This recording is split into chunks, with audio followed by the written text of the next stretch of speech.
এসে উপস্থিত হয়েছ প্রাণ বিসর্জন দেওয়ার জন্য। আমি যে সহ্য করতে পারছি না বিধাতা, সর্বস্বই হিরণাশ্রয়ের অত্যাচারী দেবতাদের অস্ত্র জলে আমি প্রতিনিয়ত প্লাবিত করছি। আর পৃথিবীতে বিভিন্ন ক্ষত্রিয় রাজাদের অত্যাচারী উনি নিজেদের রাজা রক্তে আমি প্রতিনিয়ত স্নান করে চলছি। আমি যে যন্ত্রণা সহ্য করতে পারছি না বিধাতা, আপনারা আমায় রক্ষা করুন বিধাতা, আপনারা আমায় রক্ষা করুন। হে বিষ্ণুদেব, হে বিষ্ণুদেব, আপনি তো সকলেই শুনলেন বিষ্ণুদেব, সর্বপুরে হিরণাসুরের অত্যাচার আর পৃথিবীতে বিভিন্ন ক্ষত্রিয় রাজাদের অত্যাচার। বলুন বলুন বিষ্ণুদেব, আজ আপনি কেমন করে রক্ষা করবেন সর্বভূমি, আর কেমন করে রক্ষা করবেন এই মর্তভূমি? হে প্রভুদেব, হে দেবাদি দেব মহাদেব, আপনারা তো সকলেই জানেন, যখনই কোন অসুরদের অত্যাচারে দেবতাদের হাহাকার উঠে সর্বপুরে, আর পৃথিবীতে ধরিত্রী মাতার নয়নে অশ্রু ঝরে, ঠিক তখনই আমি কোনো না কোনো অবতার রূপে আবির্ভূত হই ওই মানবের ঘরে। তাই হে সৃষ্টিকর্তা বন্ধুদেব, এবার আপনি আমায় সৃষ্টি করুন ওই মানব লোকে যমদগ্নি মুনির গৃহে মাতা রেণুকার গর্ভে।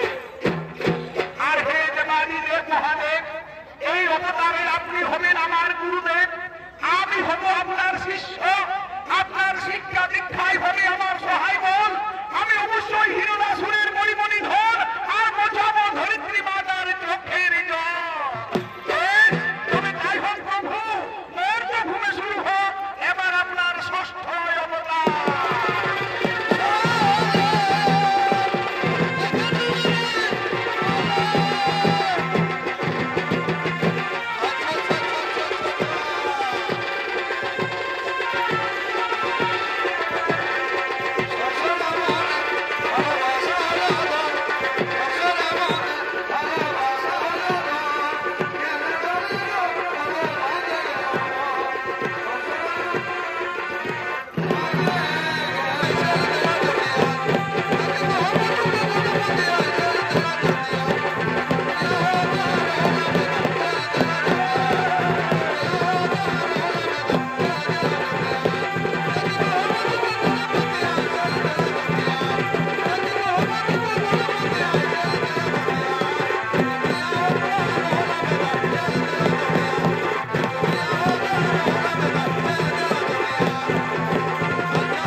তুমি ঠিকই বলেছ রেণুকা, দাও দাও রেণুকা, আমাদের পঞ্চম সন্তানকে আমাদের বলে দাও রেণুকা, আমার বলে দাও।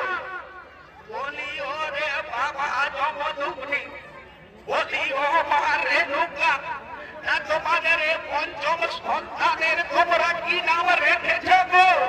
বলি ও ধাত্রী মাতা, বলি ও ধাত্রী মাতা, আমাদের এই পঞ্চম সন্তানের আমরা নাম রেখেছি রাম। রাম নয়, ওর নাম শুধু রাম নয়, এটি কৈলাসপতি বাবা ত্রিলোচন আজ অধমের কুটিরে দিয়েছেন দর্শন। ঠাকুর আমাদের প্রণাম করি হোক। শোনো মা যমদগ্নি, শোনো মা রেণুকা, আমি স্বয়ং বিশ্বকর্মাকে নিয়ে এই ভয়ঙ্কর অস্ত্র তৈরি করি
কেন ভুলে আছো রে মন মায়া গেলে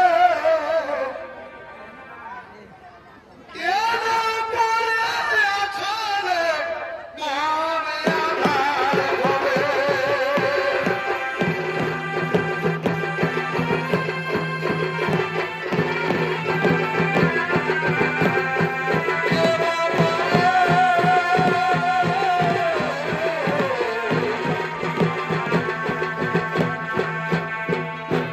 নমস্কার শুধু দর্শক মনে আমার মা ভাই ও বোনেরা, এই ভয়ঙ্কর অসুরের নাম হলো অসুর সম্রাট হিরণাসুর। আর এই হিরণাসুরের ভূমিকায় আলোক উদ্ভাসিত রঙ্গমঞ্চে যিনি চরিত্র পরিবেশন করে দেখাবে, ইনি হলেন আদাবরা তরুণ সংঘ সনির সোসাইটি এক বলিষ্ঠ শিল্পী, নৃত্য শিল্পী ডাক্তার মাহাতো।